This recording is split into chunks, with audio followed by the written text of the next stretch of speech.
Se eu lhe dissesse que a Bíblia não se tornou palavra de Deus quando foi reconhecida pela igreja, mas que já era palavra de Deus desde o momento em que foi inspirada, isso mudaria a forma como você enxerga o cânon?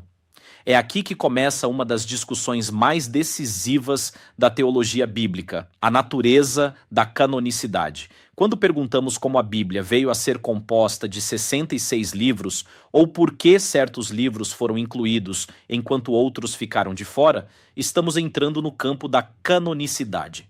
A inspiração é o meio pelo qual Deus concedeu autoridade às Escrituras. A canonização é o processo histórico pelo qual o povo de Deus reconheceu essa autoridade. Uma coisa é o profeta receber a revelação, outra é a comunidade da fé discernir que aquela revelação procede de fato do Senhor.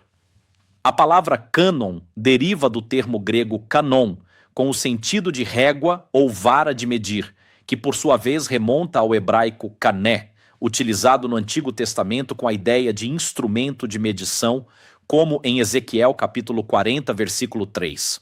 Com o tempo, o termo passou a significar padrão ou norma.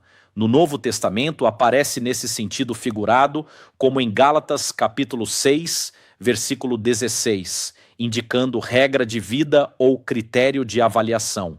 Nos primeiros séculos do cristianismo, especialmente na época de Atanásio de Alexandria, o conceito de cânon já estava em desenvolvimento como designação do conjunto de escrituras normativas. A palavra era empregada em dois sentidos. No sentido ativo, a Bíblia é o padrão que julga todas as coisas. No sentido passivo, refere-se ao critério pelo qual se reconhece se um livro é inspirado. A confusão entre esses dois sentidos gerou equívocos históricos. É fundamental compreender que a Igreja não determinou a autoridade das Escrituras. Ela reconheceu a autoridade que Deus já havia concedido por meio da inspiração. Desde os tempos de Moisés, a comunidade judaica coligiu e preservou escritos considerados sagrados.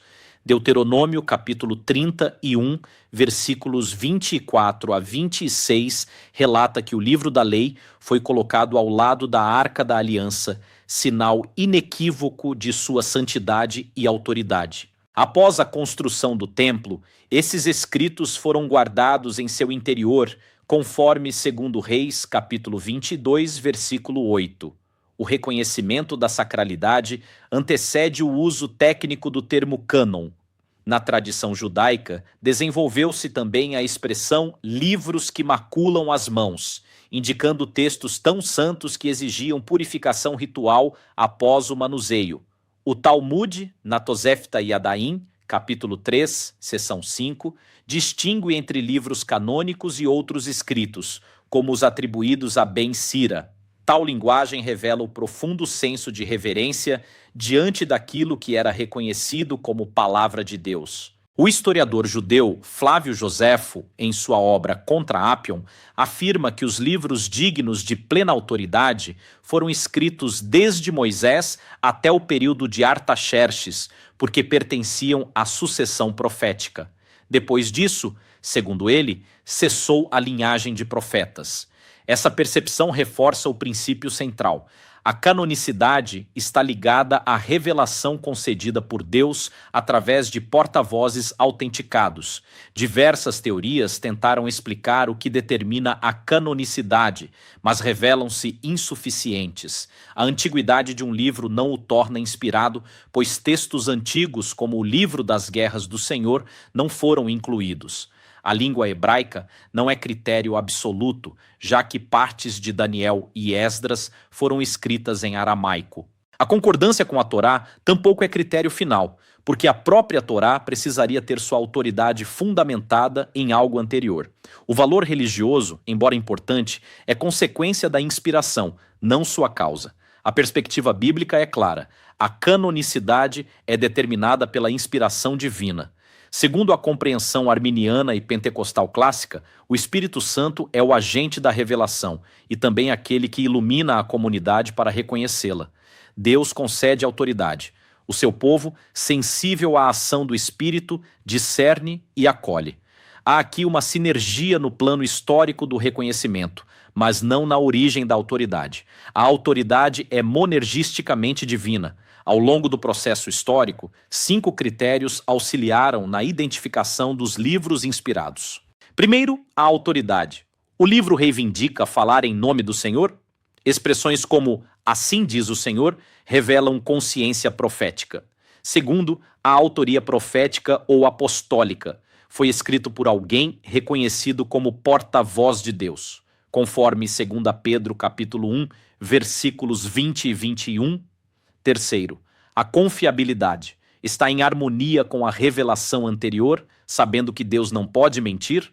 Quarto, a natureza dinâmica. Produz transformação espiritual, conforme Hebreus, capítulo 4, versículo 12 e 2 Timóteo, capítulo 3, versículos 16 e 17. Quinto, a aceitação pelo povo de Deus. Foi recebido pelas comunidades originais como palavra divina, como se vê em 1 Tessalonicenses capítulo 2, versículo 13. Esses critérios não criaram o cânon, apenas serviram como instrumentos de discernimento. Alguns livros, como Esther, foram temporariamente questionados até que sua teologia implícita da providência divina fosse plenamente compreendida. Outros, como Hebreus, tiveram sua autoria debatida, mas sua profundidade cristológica e coerência doutrinária confirmaram sua autoridade espiritual. É essencial afirmar: a Igreja não canoniza no sentido de conceder autoridade. Ela reconhece o que Deus inspirou. A Escritura é cânon no sentido ativo, norma que governa fé e prática, porque procede de Deus. No sentido passivo, os critérios históricos serviram para discernir aquilo que já era, em essência, palavra divina. O processo de reconhecimento foi orgânico e progressivo, não resultado de uma comissão arbitrária. Envolveu oração, análise doutrinária, comparação com revelações anteriores e sensibilidade à ação do Espírito Santo. A história da formação do cânon revela não apenas cuidado humano, mas, sobretudo, providência divina, preservando a revelação redentora. No fundamento de tudo está o princípio profético. Se um livro procede de um verdadeiro porta-voz de Deus e carrega a marca da revelação autorizada, ele é canônico porque Deus assim o determinou. Os demais critérios confirmam essa realidade, mas não a originam. Compreender a canonicidade fortalece nossa confiança nas Escrituras. Não seguimos um conjunto de textos escolhidos ao acaso. Recebemos um cânon providencialmente reconhecido, inspirado pelo Espírito e confirmado na história. Se esta reflexão aprofundou sua visão sobre a autoridade da Bíblia e o processo pelo qual Deus preservou sua palavra, inscreva-se no canal, compartilhe este vídeo e deixe seu comentário. Vamos continuar explorando com rigor teológico e paixão espiritual as riquezas da revelação divina.